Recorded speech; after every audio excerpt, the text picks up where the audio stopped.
Hello guys, एक बार फिर से हम आप लोगों के सामने हैं। आज के टॉपिक में इलेक्ट्रिक फील्ड को ही कंटिन्यू किया जाएगा और इस टॉपिक में हम लोग को देखना है कि इलेक्ट्रिक डायपोल की वजह से उसके इक्वेटोरियल लाइन पे कोई पॉइंट लिया जाए तो वहां पे इलेक्ट्रिक फील्ड कितनी हो। इक्वेटोरियल पॉइंट को एक और नाम दिया जाता है जिसको हम लोग बोलते हैं ब्रॉड साइड ऑन पोजीशन। तो ये दो तरीके से ये चीजें पूछी जाती हैं। पहला, इक्वेटोरियल लाइन कि किसी पॉइंट पे इलेक्ट्रिक फील्ड फाइंड आउट करना, और दूसरा क्वेश्चन ये पूछा जाता है कि ब्रॉड साइड ऑन पोजीशन पे इलेक्ट्रिक फील्ड फाइंड आउट करना ड्यू टू इलेक्ट्रिक डाइपोल। तो इस तरीके से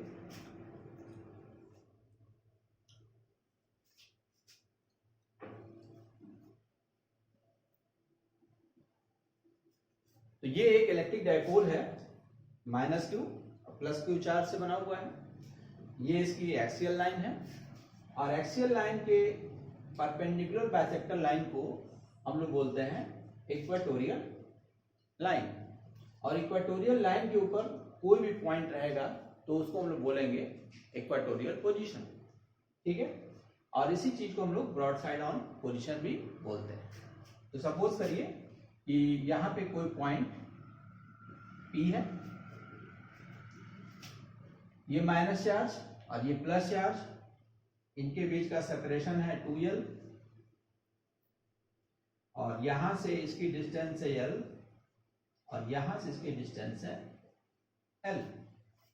इसी 2L को हमने दो पार्ट में बांट दिया। ये मिड पॉइंट है, मिड पॉइंट होने की वजह से ये L हो जाएगा और ये भी क्या हो जाएगा, L हो जाएगा। अब यहां से मिड पॉइंट का डिस्टेंस सपोज कर लो आप A भी ले लो, इसको O ले लो, और यहां से इसका डिस्टेंस सपोज कर लो R। यानी इक्वेटोरियल लाइन के ऊपर इसके मिड पॉइंट से R डिस्टेंस के ऊपर कितनी इलेक्ट्रिक फील्ड होगी। तो इलेक्ट्रिक फील्ड में जैसा कि शुरू से आप लोग जानते हैं कि दो चीजें होती हैं, 4πε0 Q/r²। यानी ये जो R होता है चार्ज से उसकी डिस्टेंस होती है। तो यहां पे क्या हो जाएगा कि इसको हम लोग ज्वाइन करेंगे इससे, तो ये प्लस क्यू चार्ज है, प्लस क्यू चार्ज है। अब प्लस क्यू चार्ज से ये डिस्टेंस हमको लेना है, ठीक है ना। तो ये डिस्टेंस L है, ये डिस्टेंस R है, तो ये डिस्टेंस हो जाएगी √r² प्लस L², ठीक है। प्लस चार्ज की वजह से किसी भी पॉइंट पे फील्ड इन दोनों को ज्वाइन करने वाले लाइन से दूर की तरफ, तो ये इलेक्ट्रिक फील्ड क्या होगी, अवे। सपोज कर लीजिए कि ये है आपका कोई इलेक्ट्रिक फील्ड E है, ऐसे इसकी वजह से माइनस क्यू की वजह से इन दोनों को ज्वाइन करने वाले लाइन से अपनी तरफ नेगेटिव चार्ज की वजह से इलेक्ट्रिक फील्ड का डायरेक्शन इधर होता है चार्ज की तरफ, तो ये हो जाएगा इक्वल इलेक्ट्रिक फील्ड। अब हम ये देखें, ये जो डिस्टेंस है और ये जो डिस्टेंस है, ये दोनों डिस्टेंस क्या है, सेम। यानी ये भी डिस्टेंस कितना है, √r² plus L², r² plus L²।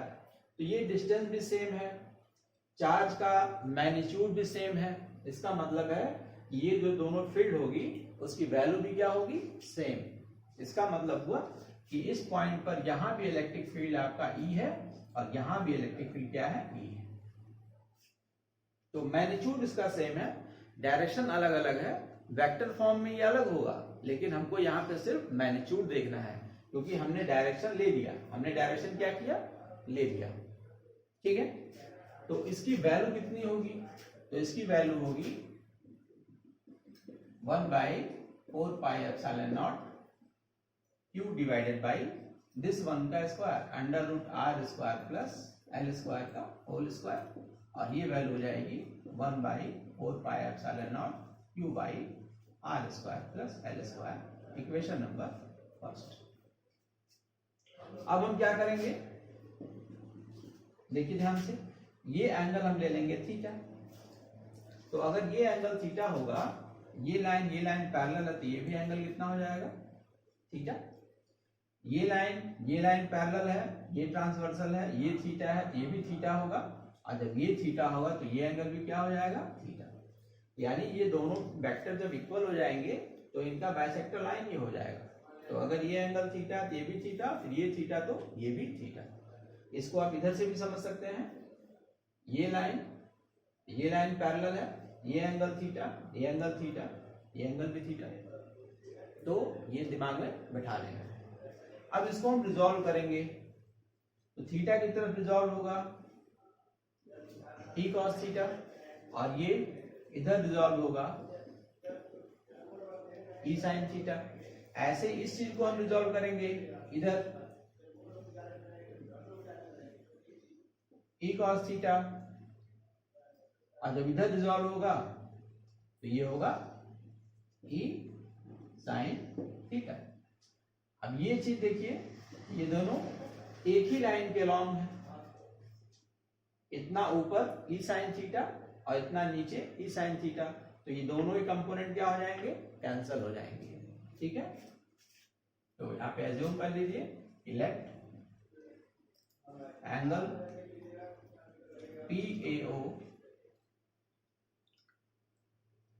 PAO equal to theta. ये resolve electric field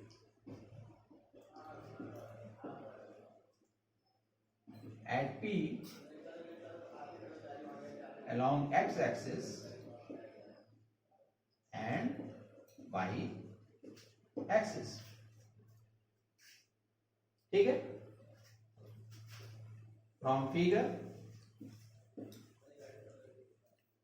summation of electric field along y axis equal to 0। Summation का मतलब y एक्सिस के अलाउंग नेट इलेक्ट्रिक फील्ड क्या हो जाएगी, 0, क्योंकि ये दोनों कंपोनेंट क्या हो जाएंगे, एक दूसरे को कैंसिल कर देंगे। यानी यहाँ पे जो नेट इलेक्ट्रिक फील्ड बचेगी वो अलाउंग माइनस x एक्सिस की तरफ। ठीक है, तो इसलिए net electric field at P is along minus x axis. अभी हम इसका वेक्टर फॉर्म हम नहीं ले रहे हैं, अभी इसका हम क्या ले रहे हैं, सिर्फ मैग्नीट्यूड ले रहे हैं, तो ये ध्यान रखना है। तो इसलिए EP इक्वल टू हो जाएगा 2E cos theta. E cos theta और E cos थीटा दोनों ऐड हो जाएगा तो क्या हो जाएगा, 2E cos थीटा। 2E की value 1/4 pi epsilon naught Q by R square plus L square. Cos theta की वैल्यू कितनी होगी, यहां देख के बताइए। ये ट्रायंगल है, इस ट्रायंगल में कॉस थीटा की वैल्यू होगी L divided by under root R square plus L square. L divided by under root R square plus L square.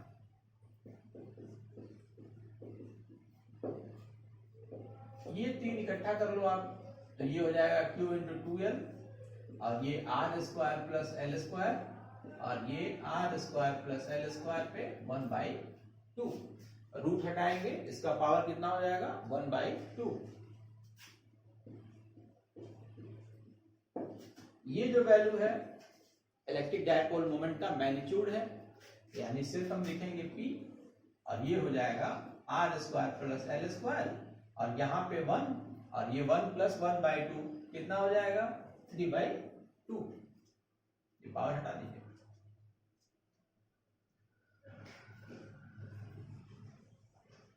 तो ये एक रिक्वायर्ड एक्सप्रेशन हो गया उस कंडीशन में जबकि हम अभी अप्रोक्सीमेशन यूज नहीं कर रहे हैं, लेकिन फॉर स्मॉल इलेक्ट्रिक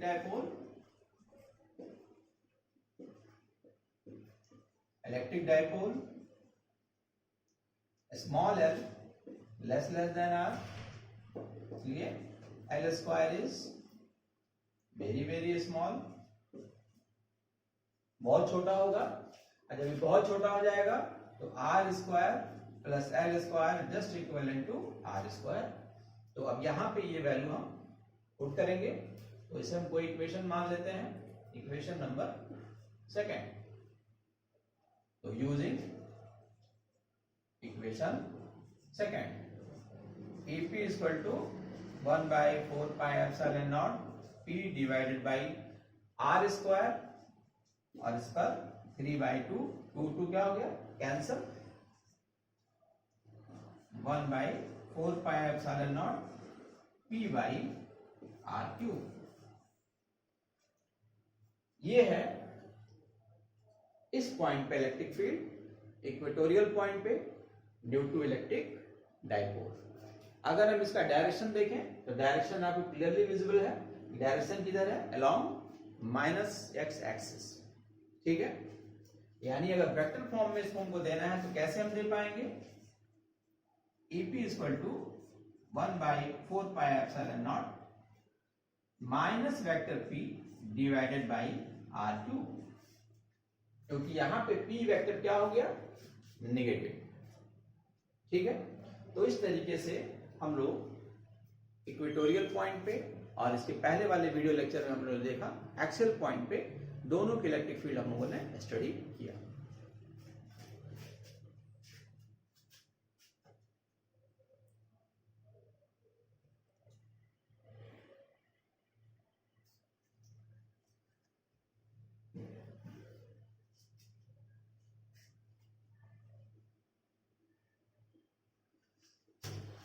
अब एक छोटा सा कंपैरिजन आप लोग तुरंत देख लीजिए।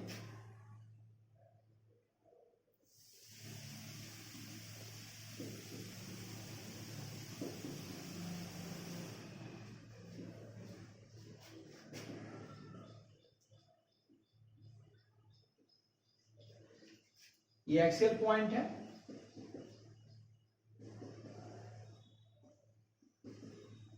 या इसको हम लोग बोलते हैं and on position.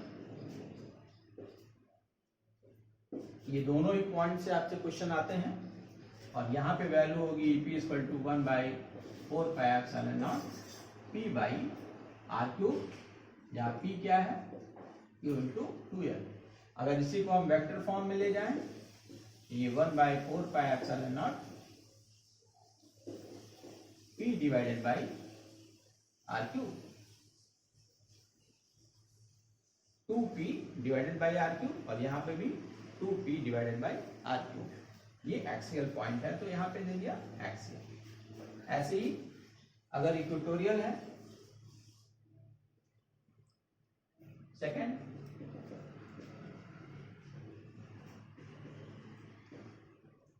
Equatorial point, या इसी को ब्रॉड साइड ऑन बोलते हैं।